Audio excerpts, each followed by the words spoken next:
next dream is Evening Bell. Rolling farmland spread out before him. Kiam harvests vegetables, wielding his hoe with deep concentration. The sky on the autumn evening is deep crimson. Maybe we should call it a day, says the heavy-set woman who owns the farm. She drops an armload of vegetables into the basket. Kiam nods and wipes the sweat from his brow. You're a tremendous help, says the woman. Look how much we've done. Kiam responds to her praise with a slight nod. You still can't remember where you came from, she asks. Afraid not. Well, the way you work, she says with an easy laugh. I don't care if you're from the moon. Seriously, Kiam, what will you do when the harvest ends? I don't know. I haven't made up my mind. There's plenty of work to do here, even in winter, she says. It'd be fine with me if you wanted to stay on a while longer. Thank you, says Kiam. She herself is a hard worker and a warm human being. This is not a life that allows for luxuries, but going out to the fields at dawn every day and ending work as the sun goes down softens the heart even as it toughens the body. As they prepare to leave the fields, a small bell begins to ring. The hour is still somewhat early for the church's evening bell. Kiam glances down to the road at the base of the hill. A funeral procession advances slowly along the road. Mourners surrounding a horse cart bearing a coffin. The woman sets her hoe on the ground, removing her headscarf. God, why can't I read? I don't know. I can, but sometimes I mix things up. And clasps her hands together. Kiam scans the hill to find that all the other workers on the surrounding farm are doing the same thing, clasping their hands, bowing their heads, and closing their eyes in the direction of the passing funeral. Kiam follows their example. The old man leading the funeral procession swaying the little bell. Its ringing echoes among the hills.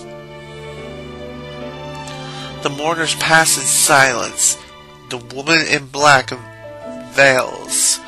The men in black coats, heads bowed. The children in the rear elbow each other playfully, unaware of the meaning of death. When the funeral has passed, the woman raises her head and blinks her moistened eye. The one who passed away is going home, she says. Home? Kiam asks, somewhat startled. Home, to the soil, to the sky, to the sea. Like all living things, Kiam nods in silent recognition.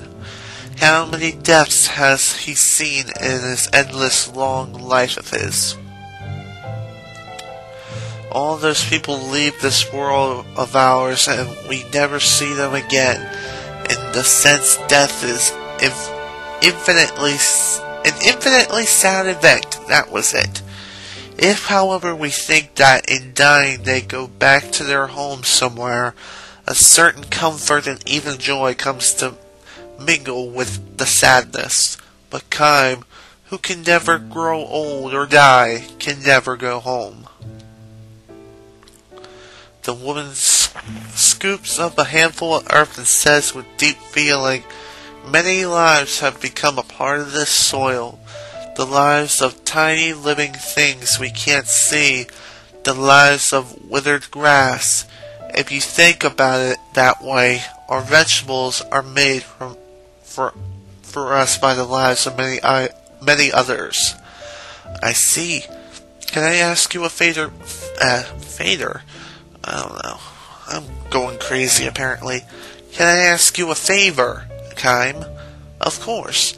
If I should die while you're working here, would you scatter some of my ashes to the field for me? A handful would do.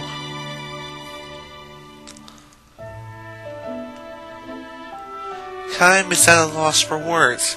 He forces a smile. Husband died, children on their own. The woman lives by herself on the farm. Kiam knows that if he goes on working here, like it or not, he will eventually have to watch over the woman's deathbed. Even if she were to die 100, 200 years from now.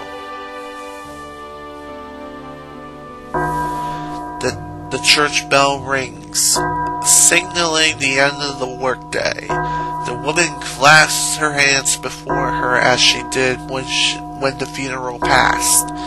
I have been allowed to come safely through one more day. For this I give my heartful thanks. May tomorrow be another healthy day for me. Her voice and prayers responds forcibly in Kiam's breast. Whatever the hell the word is. This happens every time he hears the church's evening bell. Conviction overtakes him that he does not belong here.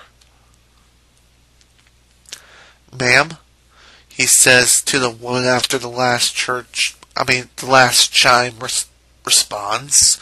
Yes. Wouldn't you say that people give thanks for each safe day and pray for good fortune in the day to come, because they know their lives will end? What's wrong, Kiam? I'll be leaving the village when the harvest is over. Why all of a sudden? What happened? I have no right to live here, he says, ignoring her. Whatever the hell the word is. Kiam lifts the vegetable basket in both arms. He takes another good look around. No, that's not it either. Dang it. Wow, my eyes are starting to get really bad. That can't be good. He takes another good long look at the setting sun. Where will you go, Kiam? If you leave here, I don't know. Somewhere. Are you just going to keep wandering like this? I don't have any place to go home to, says Kiam. Hoisting the basket onto his shoulder, he starts down the hill. His back glows red in the setting sun. The end.